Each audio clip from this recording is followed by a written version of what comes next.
Before starting to work on our new blog, we need to do some preparation. One of the first decisions you have to make is how to structure and divide content in your project. Penzle is conscious about the project and environment that you're working on, so our first step should be to create a new dedicated project for our blog to kick things off. After logging in, homepage will be automatically open for you, and you are greeted with a dashboard containing various icons for most common tasks you will be doing in Penzle. We want to create a new project, and to do this, we can either scroll to the bottom of the dashboard and click the project's icon, or just use the sidebar and navigate to Settings and then Projects to achieve the same result.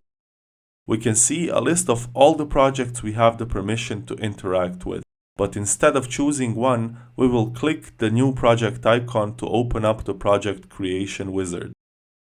Let's give our new blog project a meaningful name.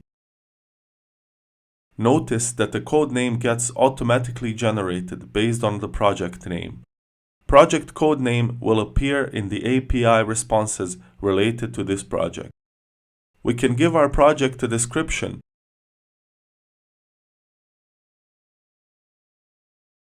and we can also choose the default content culture.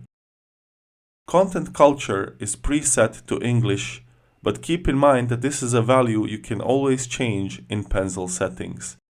Since we are happy to work with this content culture, we will leave this value as it is. Our new project is enabled by default, and since we have entered all the necessary information, we can save the project. We can see some additional project settings that will be useful later when we want to retrieve our content. We don't have to modify any of these for now, and all we need to do to complete our new project setup is to select it from the project selection menu located in the top left corner.